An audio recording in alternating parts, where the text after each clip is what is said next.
Glória a Deus. Peço ao Espírito Santo que coloque as palavras na minha boca e que Ele abra os seus ouvidos e os meus também, porque a palavra é do Senhor, não é nossa. E nós precisamos da ajuda do Espírito Santo para compreender o que Deus quer falar conosco. Eu percebo no meu espírito que nós estamos indo para uma etapa diferente. E não será com a nossa força, porque seria impossível. Somente com a graça de Deus, nós poderemos seguir em frente, depois do que o Senhor está nos revelando. Paradigmas estão sendo quebrados. É um novo tempo, algo novo que o Senhor está trazendo para nós aqui na Winner. Que o Senhor nos ajude. Amém? Nós entramos numa série sobre um livro, na verdade, um livro do pastor Peter Scazzero, escrito com Warren Bird também, e nós já vimos 3 princípios para uma igreja emocionalmente saudável. E o princípio número 1 que nós vimos, nós fomos orientados a olhar para baixo da superfície. Trouxemos aqui a figura, de um iceberg. E vimos que apenas 10% do iceberg fica acima da água e é visível. 90% fica abaixo da água. Fazendo um paralelo com a nossa vida, nós temos cerca de 10%, se comparando com o iceberg, de coisas que nós conhecemos sobre nós mesmos, que nós temos consciência. Mas 90% está lá no nosso interior, nas profundezas do nosso ser. E isso que está lá nas profundezas do nosso ser, da nossa alma, na área das emoções, domina, influencia, controla os 10% que está no nosso consciente. Cada ser humano é infinitamente complexo e singular, único. Não há outra pessoa igual a você, não há. E nunca, talvez, a gente chegue a compreender totalmente o que está nas profundezas do nosso ser. Só Deus nos conhece. Só Ele. Só Ele sabe tudo ao nosso respeito. E naquele primeiro princípio, no livro, apresenta um questionário, apenas para ajudar a você olhar para dentro de você. Nós já estamos aí preparando esse questionário, mas ele não será feito aqui no culto, ele será feito apenas em grupos pequenos. porque precisa de uma orientação e a condução do líder do grupo pequeno, né, do nosso grupo de amigos. Então, aguardem. Se você quiser, pode adquirir o livro, tá? Eu estou me expondo ao livro, mas com a mente ativa, com tudo aquilo que eu tenho aprendido, né, na palavra do Senhor, tá bom? No princípio número 2, nós vimos a necessidade de quebrar o poder das coisas do passado, que nos impedem de ser a nossa melhor versão. É o que está lá atrás, que está influenciando as nossas atitudes, as nossas emoções, as nossas decisões. E a pergunta que nós temos que fazer é: que coisas no meu passado influenciaram para que eu seja a pessoa que sou hoje? O que de bom, mas o que de ruim? Não houve somente coisas boas, houve coisas ruins também. Precisamos levantar o nosso histórico familiar. Você nasceu numa família. Você foi gerado por pais humanos, com as suas falhas, com as suas virtudes. Você cresceu num ambiente familiar, família biológica. E ali coisas aconteceram, e ao longo de toda a sua vida. Esse levantamento, ele pode ser doloroso, mas ele é necessário para que haja uma verdadeira mudança de comportamento. Porque somente quando nós tomamos consciência do problema e humildemente reconhecemos o problema, é que nós vamos correr para os braços do Pai, com a ajuda do Espírito Santo, para receber a cura, a restauração que todos nós precisamos. Quando houve o novo nascimento espiritual, quando nós tivemos a nossa conversão a Cristo, o nosso passado não foi apagado. As nossas memórias não zeraram. Elas continuam aqui dentro de nós. Portanto, o processo de transformação do caráter ou da personalidade começa primeiro com a conversão e depois da conversão com um discipulado permanente. Não é algo que você faça de vez em quando, é permanente, é semanal, num grupo pequeno. Somente num grupo pequeno isso é possível. Não dá para fazer isso num culto. É impossível, não tem como. Aqui eu estou passando conhecimento, informação, apenas, para ajudar você a tomar a sua decisão. Quem vai liderar esses grupos de discipulado? Líderes que passaram, ou que vão passar, comigo pelo processo. Primeiro, eu vou fazer isso com a liderança. Aí a liderança vai fazer o mesmo nos grupos pequenos. Então, aguardem, tenham paciência, é algo que precisa ser muito cuidadoso, com muita responsabilidade, e a única motivação é o amor. Queridos, Essa tem que ser a motivação.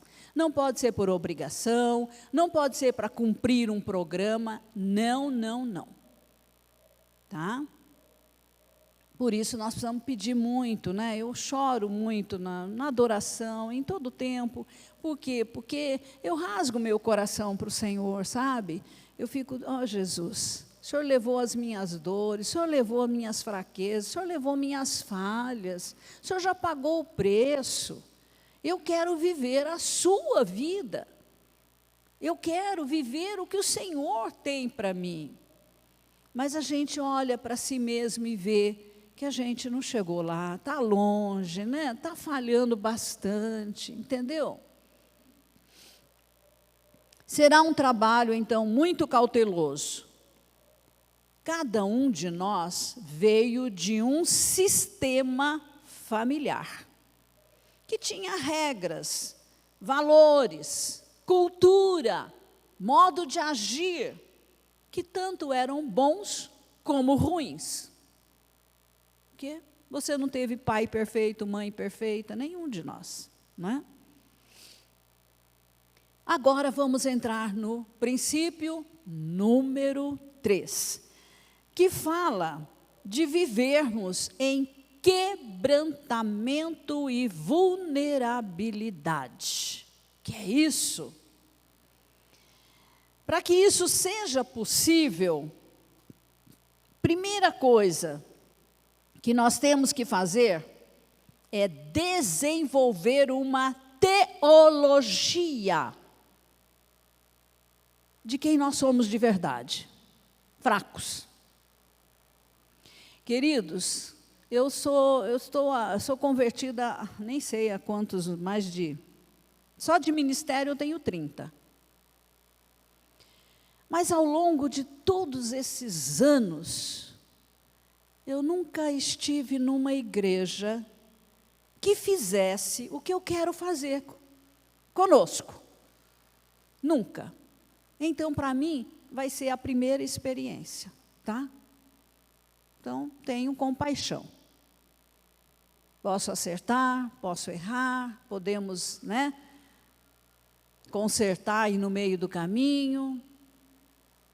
Mas eu nunca estive numa igreja emocionalmente saudável. Nunca. Nunca. Eu sempre vi os líderes fazendo muito esforço para parecerem que são melhores do que todos os outros. Não deixar ninguém perceber uma fraqueza. Que onde já se viu um pastor ter fraqueza? Um pastor errar, falhar. Essa foi uma cultura nociva que entrou dentro da igreja. E sabe de onde ela veio? Lá do mundo. Por quê? Lá no mundo, você não pode mostrar fraqueza. Se você mostrar, você é rejeitado. Você não é aceito. Então o povo olha para o líder e pensa que, poxa, ali está o pastorzão. Não é, gente. É igual vocês. Tem as mesmas lutas, tem as mesmas dificuldades. Pode usar máscara. Mas nenhum de nós é perfeito, atingiu a perfeição. Tem hora que nós somos bonitos, tem hora que nós somos horríveis. Basta você pegar esse pastor num momento horrível, que você vai ver. Aí você se escandaliza, como? Ele é pastor. Porque construíram isso na sua cabeça, na minha cabeça. Mas não é assim, não. Sabe? Nós temos que ser vulneráveis e mostrar as nossas deficiências, nossas fraquezas, as nossas falhas uns para os outros. Então, é errado você esperar que o outro seja perfeito. Não vai ser. Nós vamos viver aqui em amor e ajudando uns aos outros a melhorar, a crescer. Por quê? Porque o nosso chamado é para o arrebatamento. Ok? Que igreja que vai subir? A noiva sem mancha, sem mácula, sem defeito. E como que nós vamos chegar lá? Do jeito que a gente vinha fazendo, usando máscaras, não funciona. Então, queridos, vamos ter que rasgar o coração uns para os outros. E dizer, ó, eu errei. Eu falhei, me perdoa. Uns para os outros. Amém? Então, você vai ver, daqui do púlpito agora, a gente confessar pecados para vocês. Tá bom? E não se escandalize por isso. Estamos no processo. Todos nós. Todos nós. Aqui não tem super pastor, não. Não tem. Tem gente como vocês. Que estamos trabalhando, né? Levantando o nosso histórico de vida para chegar mais perto de quem Jesus é. Muita humildade é necessário. Eu choro, porque quando eu vejo Jesus, vocês podem imaginar Jesus santo, perfeito, com Pedro, com João, com o Tiago, com o Tomé, com a mulher samaritana, com Maria Madalena, Nicodemos, com a Valdiva, com o Péricles, com você. Você pode imaginar? Mas Ele nos ama. O diferencial é o amor. Onde há amor, há perdão, há aceitação, há acolhimento. Não há dedo em riste, não há cobrança, não há crítica, não há julgamento, não há condenação. Esse é Jesus. E eu e você estamos aqui para fazer o mesmo que Jesus fez. Não é só pregar, não é só ensinar, é viver o Evangelho de Jesus junto com as pessoas. O método de Jesus qual foi? Andar com eles, estar com eles, conviver com eles. Em amor, em compreensão, em aceitação. A marca dos grupos serão essas. Você vem como você está, machucado como você está, com o passado te incomodando, com as experiências ruins aflorando. E ali você vai encontrar amor, compreensão, ombro para chorar. Ou um silêncio acolhedor. Porque quem vai dar sermão para o que sofre? Não é verdade? O que ele precisa ali não é de um sermão, é de amor e de um abraço, de um beijo. Nós vamos para a palavra? Eu estou saindo já um pouco fora. A mensagem, ela vai ficar disponível para vocês. Nela está tudo bem explicadinho, mas eu quero ir nos pontos principais, tá bom? Por que essas coisas ruins acontecem com a gente? Não é uma pergunta? Onde está Deus? Ele permite. Desde a queda, lá no Éden, dos primeiros pais, veio a maldição. E as maldições que foram proferidas, nós podemos pôr em duas categorias: nos relacionamentos e no trabalhar a terra, no nosso trabalho. Os relacionamentos seriam difíceis. As pessoas seriam difíceis. E o trabalho também. porque ia suar muito, né, para conseguir realizar, mas a terra produziria espinhos e ervas daninhas. Não seria fácil. E Deus quer que nós ocupemos a terra, que nós reinemos com Ele. Jesus foi à cruz. Volte-se lá dentro de você. Para que o Pai enviou Jesus à terra dos homens, caídos no pecado, a humanidade perdida, sofrida? Jesus tomou tudo que era nosso. Então pensa nas suas fragilidades, nos seus defeitos, né, nas maldições que vieram, enfim, a cultura nociva, essas coisas todas, Jesus levou sobre si na cruz. Ele tinha que fazer isso, porque Ele era o Cordeiro de Deus.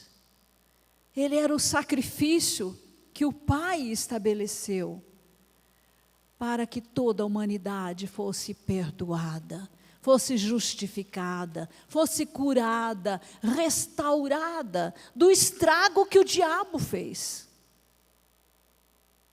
Esse é o plano de Deus para nós.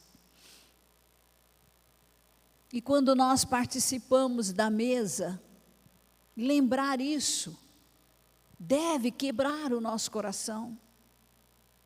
Ele levou as minhas dores, Ele levou as minhas tristezas, Ele levou os meus problemas, Ele levou tudo de ruim que o diabo semeou na minha vida. Pagou o preço. Mas não foi só isso. Ele ressuscitou. Ele venceu a morte. Ele venceu Satanás. Ele venceu o pecado e todas as suas consequências. Para quê? Para nos dar a vitória. Nós gostamos de dizer, somos mais do que vitoriosos em Cristo Jesus. Falar é fácil, agora viva isso. Viva na área emocional, comportamental, relacional, não é verdade?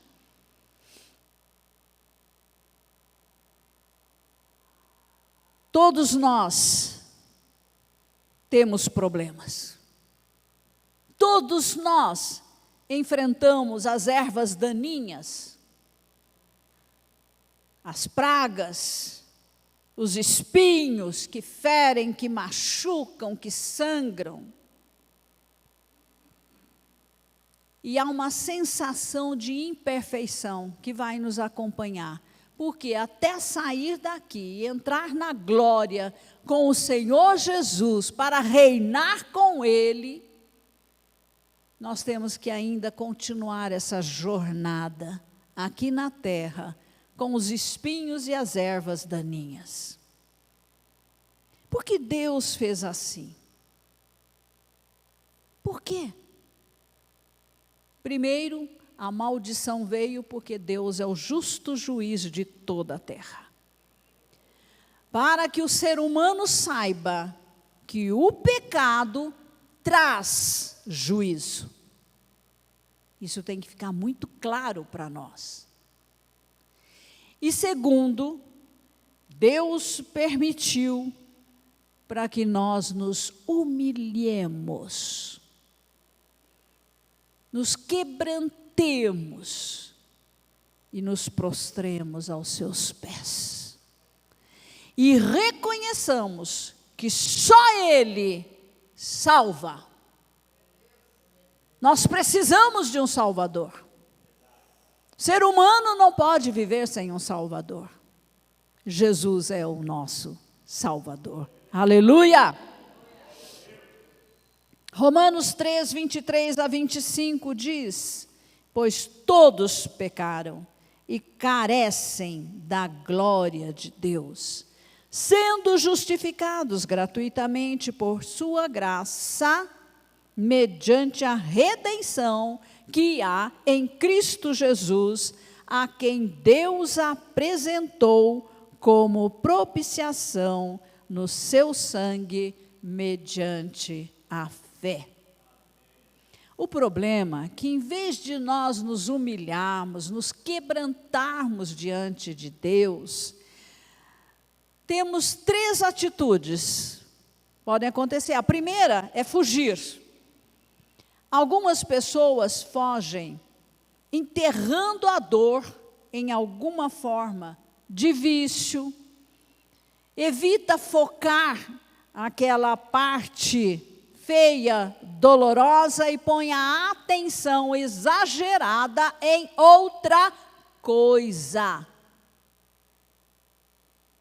Pode ser trabalho, pode ser o estudo, pode ser o lazer, pode ser uma academia, e aí por aí afora. Tudo que toma o lugar de Deus se torna o seu ídolo. Cuidado, Deus não quer coração dividido. Ele em primeiro lugar. Ou as pessoas também partem para a luta. Ficam iradas, amarguradas, violentas, porque a vida não é o que elas gostariam que fosse. E aí desconta a ira no cachorro, no gato, bate a porta, né? Chuta o pau da barraca, parte para a discussão, para o vozerio, em vez de se quebrantarem diante das dificuldades da vida.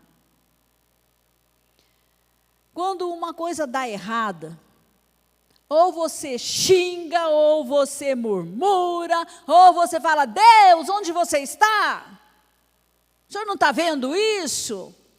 Briga com Deus, briga com as pessoas, mas não se humilha, não reconhece a fraqueza e corre para os braços do Pai.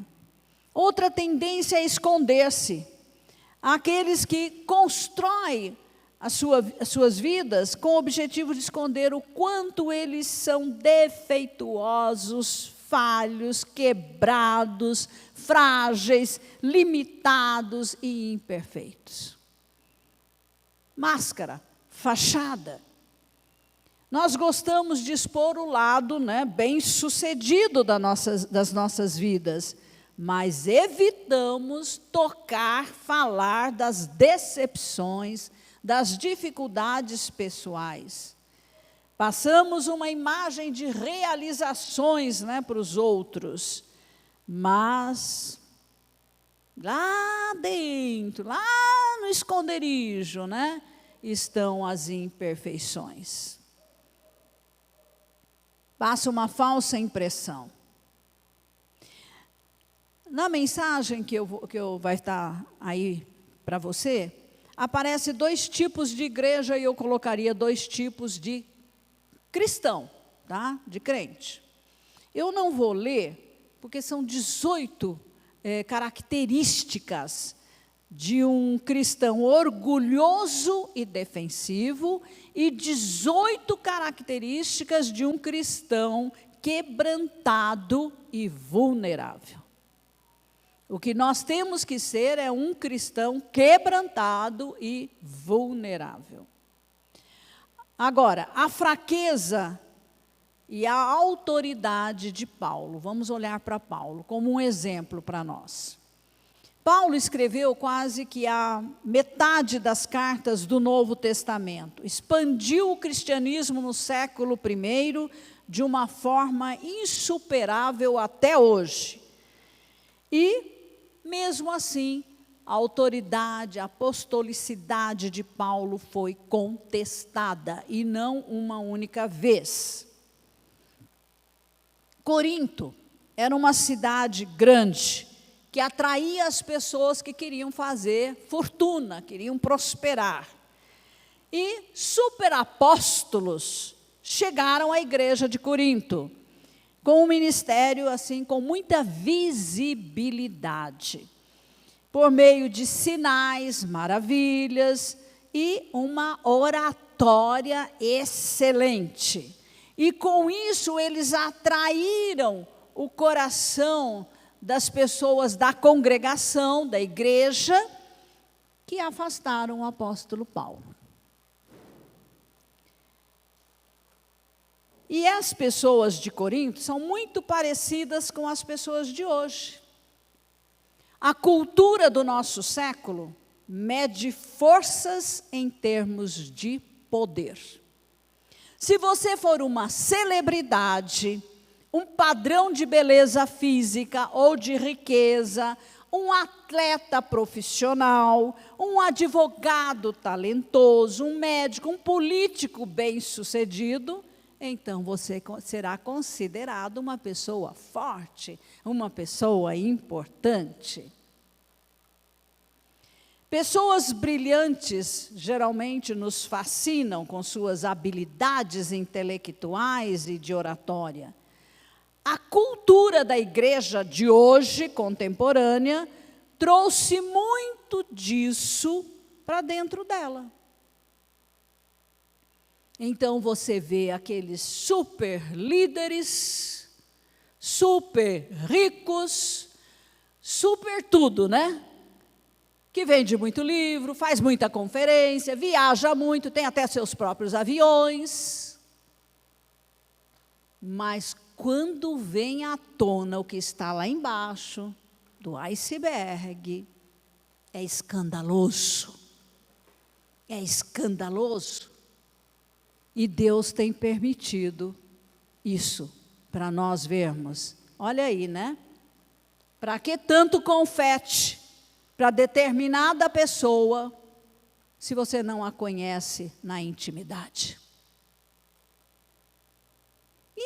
E não adianta, mesmo sem conhecer, a gente já sabe, tem falhas, tem fraquezas, tem fragilidades. Basta chegar perto para você conhecer o outro.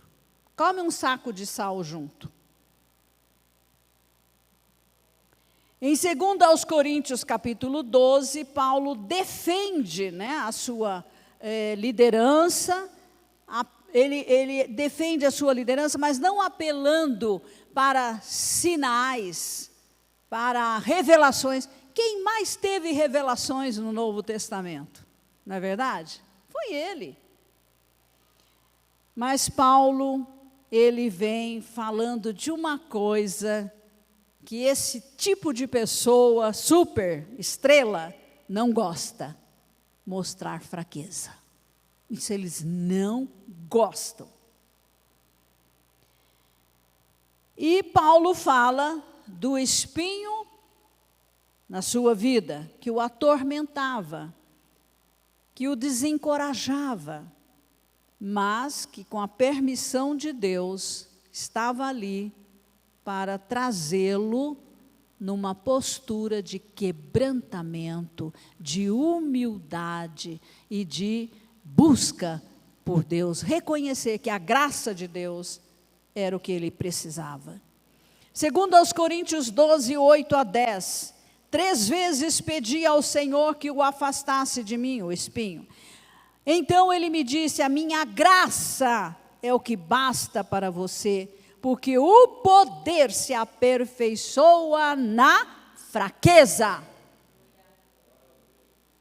De boa vontade, pois, mas me gloriarei nas fraquezas, para que sobre mim repouse o poder de Cristo.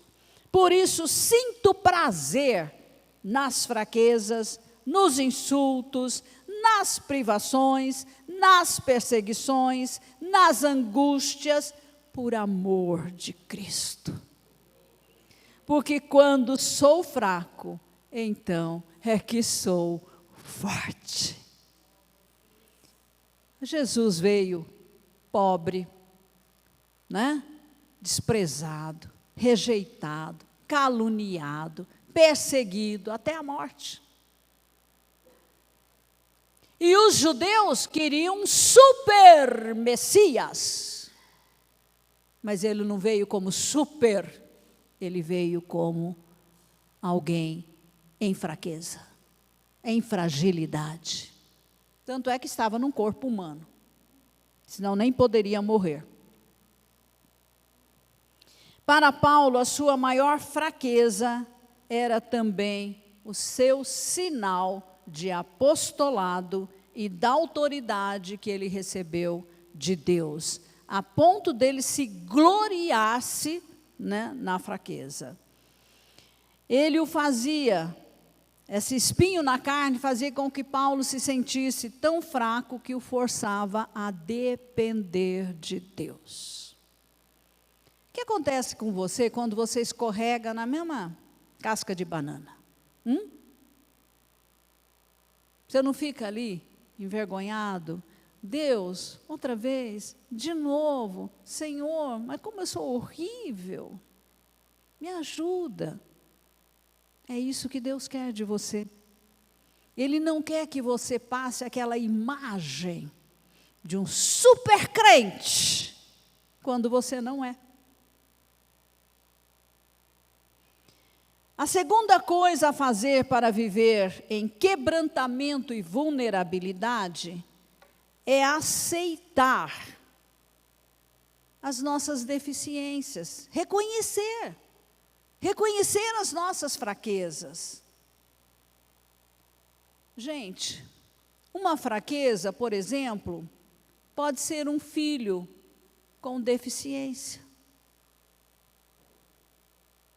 Um filho problemático. Pode ser uma dependência química. Pode ser uma inclinação sexual errada. Pode ser uma tendência à depressão, à ansiedade, ao isolamento severo. Isso é perigoso. Cicatrizes na alma em razão de um passado de abusos. Padrões da infância que dificultam seus relacionamentos. Se você foi criado num lar que o pai ou a mãe ou os dois não confiam em fulano, olha, cuidado, e sempre criticando e julgando os outros, o que você aprendeu? A fazer o mesmo. Repete o mesmo padrão, inconscientemente. Uma incapacidade física, câncer. O câncer pode derrubar alguns e nem sequer fazer diferença na vida de outro. Por quê? O que está lá dentro que dificulta ou que facilita? Percebem? A tentação muito forte de irar-se, odiar, ressentir-se ou emitir críticas e juízos. A nossa sociedade trata fraqueza e fracasso como algo terrível, inaceitável. O mundo diz, você é um perdedor. Deus diz, esta é uma experiência humana universal que atinge todas as eras, culturas, raças e classes sociais. Não é só com você que está acontecendo isso. Desde a queda lá no Éden, isso vem acontecendo com a humanidade. O que vocês precisam fazer? Corram para mim. Venham para mim.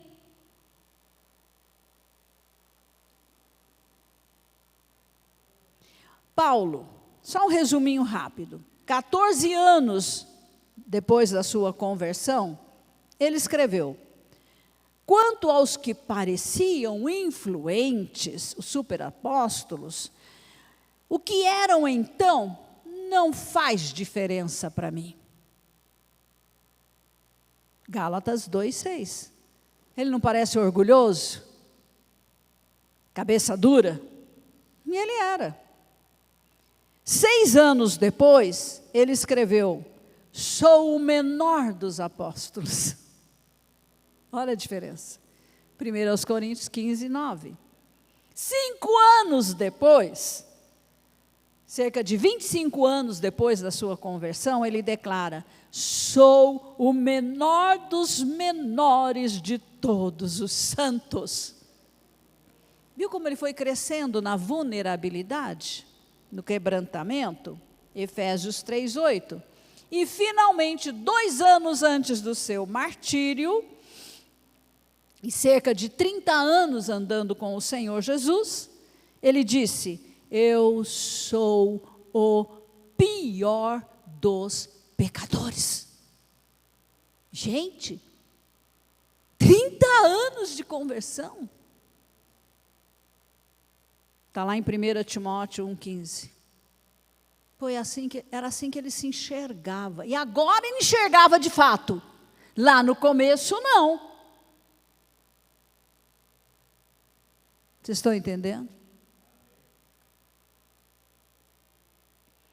Deus conhece as nossas fraquezas e tem prazer em nos ajudar. Por isso ele enviou o Espírito Santo para habitar conosco, né? Agora, precisamos encarar as nossas fraquezas com humildade. Terceira coisa a fazer para viver em quebrantamento é tornar-se um cristão baseado na fraqueza. Falando de todos nós, tornarmos-nos uma igreja baseada na fraqueza. Não quer dizer que Deus quer que a gente viva na fraqueza tropeçando todo o tempo, tá? Mas que, em vez de arrogância e orgulho e máscaras, nós sejamos transparentes uns com os outros. Ok? Isso deve começar comigo, deve começar com você. Como? Primeira coisa, decida estar no grupo pequeno, onde há liberdade para você se expor, para você mostrar quem você é de fato. Os momentos em que você é uma pessoa bonita, o momento que você é uma pessoa feia, e como é que você fez para sair, né? Lidar com aquela coisa feia, entendeu? É assim que nós vamos crescer e conquistar aí a nossa transformação. Nós vamos compartilhar sentimentos de ira, de ciúmes, de depressão, de tristeza, de desespero, com liberdade, tá? Num grupo seguro. Isso pode ser desconfortável no início, mas com o tempo será bem mais fácil. E, desta forma, todos nós ficaremos no mesmo nível, né? E vamos nos esforçar por obedecer à palavra de Deus. Aquilo que o Senhor ensinou, aquilo que Jesus trouxe no seu evangelho puro. Mas vamos tirar as máscaras. Isso é que é importante, tirar as máscaras. Você não vai se sentir pior que os outros, mas vai experimentar o amor de Deus em Cristo e o poder do Espírito Santo de uma forma totalmente nova. Alguém me disse: mas eu não vou me abrir com pessoas estranhas e vão sair depois fazendo comentário. Você sabe aqui, o nível que a gente chega? Em que aquilo pode ir até para um livro, para todo mundo ler, sem problema, porque você já está restaurado. Entende? Aquilo já não te atinge mais. Você já foi tratado pelo Senhor. A graça de Deus, já entende? Não é? Porque vocês podem imaginar todos os heróis, entre aspas, né, heróis da fé, da Bíblia. Tudo que eles aprontaram, está registrado. Deus expôs a vida de Davi, Deus expôs a vida desse, daquele outro. Esse é o modo de Deus trabalhar conosco, entendeu? Então, aqui na Winner, nós vamos trabalhar nesse sentido. Primeiro, vamos começar com os líderes, e os líderes, então, depois com os seus grupos. Agora, vocês querem ver exemplos de pessoas frágeis que Deus gosta de usar? Mas quando elas se quebrantam, tá? Moisés era gago, a armadura não serviu em Davi, João Marcos desertou da viagem missionária com Paulo, Timóteo tinha úlceras, a mulher de Oséias era uma prostituta, o único treinamento de Amós era a agricultura, Jacó era mentiroso, enganador, Davi teve um caso amoroso, ordenou um assassinato, abusou do poder, Paulo era um perseguidor dos cristãos, Moisés era um assassino, Jonas fugiu da vontade de Deus, Gideão e Tomé duvidaram, Jeremias era deprimido e suicida, Eliseu era esquentado, Marta era preocupada demais, Salomão era rico demais, Jesus pobre demais, Abraão era velho demais, Davi jovem demais, Moisés era pavio curto, assim como Pedro, Paulo e muitos outros da Bíblia, como nós, né? Agora, queridos, segundo aos Coríntios 4:7, Deus sempre usou vasos rachados para mostrar que o poder, que a tudo excede, provém dele e não de nós. Salmo 51:17, Davi sabia que os sacrifícios que agradam a Deus são um espírito quebrantado e contrito, que Deus não vai desprezar. Quarta coisa a fazer para viver em quebrantamento e vulnerabilidade: siga o exemplo do filho pródigo. Lá em Lucas 15:11-32. Vocês conhecem a história. O filho mais novo resolve pedir a herança para o pai. Isso não era comum na cultura lá do Oriente, porque primeiro o pai teria que morrer para depois a herança ir para os filhos. E ao fazer isso, ele estava dizendo para o pai: ó, eu quero que você morra, eu quero a minha parte, para mim você não existe, eu vou embora, eu vou viver a minha vida. E aí, ele acaba cuidando de porcos, uma profissão extremamente humilhante para um judeu. Você pode imaginar, um judeu que se contaminasse com tocar um porco chegar perto dele, era pior do que a contaminação com uma prostituta, só para vocês terem ideia. E esse rapaz, então, cai em si, se arrepende, olha para dentro dele, olha lá para a profundeza, e se pergunta: o que eu estou fazendo aqui? Na casa do meu pai era assim, assim, assim, agora olha como que eu estou aqui. E então decide voltar para casa, para o pai. E ele vai caminhando lá, envergonhado, cabeça baixa: o que eu vou falar para o meu pai? Puxa, eu aprontei feio, né? E nós sabemos que quando o pai o vê de longe, o que o pai faz? Sai correndo. E aqui no original é uma corrida mesmo, sabe? Sai correndo ao encontro do filho. E o que ele faz? Ele o abraça e diz: você é meu filho, e o beija. Não deu sermão, não falou, não fez nenhuma crítica, nenhum julgamento, apenas amou o rapaz. E fez mais. Tirou aquelas vestes que ele trazia, velhas, rasgadas, mal cheirosas, e colocou vestes novas, deu um anel de autoridade para ele, calçou os seus sapatos, sapatos de um homem livre, e ainda fez uma festa, fez um banquete para esse filho. Gente, isso é um paralelo para o nosso Pai Celestial. É assim que Deus é. Por que passam para a gente um Deus rancoroso, um Deus vingativo? Tudo o que Ele quer é nos abraçar e nos amar. Ele não está olhando os nossos defeitos, Ele está olhando a nossa humildade, o nosso quebrantamento. Não é que Deus passa a mão por cima de pecado, mas quem não se arrepende, sabe o que é se arrepender? É sentir tristeza pelo pecado.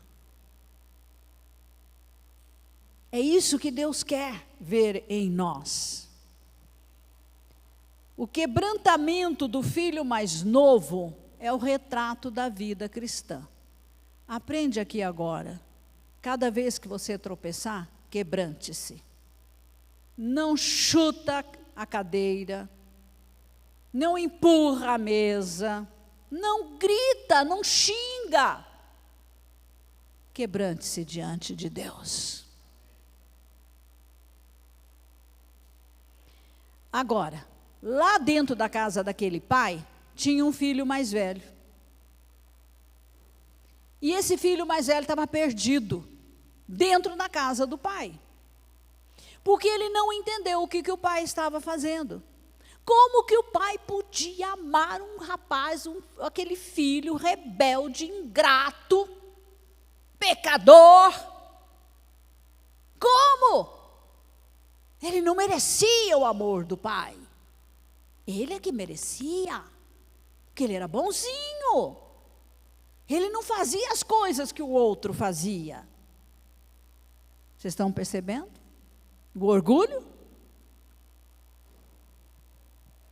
Vocês sabem a história, né? E depois você pode ler aí na mensagem. Agora, nós temos que nos tornar como o pai do filho pródigo. Quando as pessoas erram com a gente, né? Libera perdão logo. Não fica guardando mágoa, rancor dos outros. Isso envenena a sua alma, te aprisiona no ressentimento. Então, Deus está nos chamando, nesse exato momento, como winners, como vencedores que somos em Cristo, não na nossa força, porque nenhum de nós consegue, mas é na graça que vem dele, nós vamos vencer o pecado. O pecado do desafeto, o pecado da crítica, o pecado do julgamento, o pecado do orgulho, o pecado de querer ser super crente, super estrela, mais que os outros. Você não é nada disso. Isso é um engano. E aprender a descer até o lugar onde estão as pessoas feridas, machucadas, sujas, maltrapilhas, para levar o amor de Cristo. 2025 já foi dito aqui, é o ano de ganhar almas para Jesus. Sabe por que Jesus atraía as pessoas para Ele? Pelo amor. Vocês podem imaginar Jesus lidando com Pedro, intempestivo, impulsivo, briguento, com Mateus, que por dinheiro fazia uma coisa horrível com os judeus. E Pedro teve que aprender a perdoar o Mateus. Entende? Tem coisa feia dentro de nós, muita coisa feia. Tem coisa bonita também, glória a Deus por isso, né? Mas quando as coisas feias vêm à tona, por que estão vindo à tona? O que detonou isso? temos que aprender a lidar com essas coisas. E é isso que nós vamos fazer, em grupo. Vocês entendem? Você está disposto? Você quer ser a noiva sem mancha, sem mácula, sem defeito? Não basta ouvir pregação atrás de pregação, pregação atrás de pregação, ensino atrás de ensino. Você precisa aprender a viver o que você já aprendeu. Há um desequilíbrio na igreja entre conhecimento e prática. Não precisa aprender mais nada. Põe em prática o que você já sabe. É suficiente. Não é? É suficiente. Vamos amar as pessoas como elas são, como elas estão. Jesus atraía os pecadores para ele. Por quê? Porque ele os amava. Ele não criticava, ele não julgava, ele não apontava o dedo, ele não cobrava. Ele não dava uma, né? Olha como eu sou santo e você é um pecador miserável. É isso que nós vamos fazer. 2025 é o nosso desafio. Vamos crescer no amor.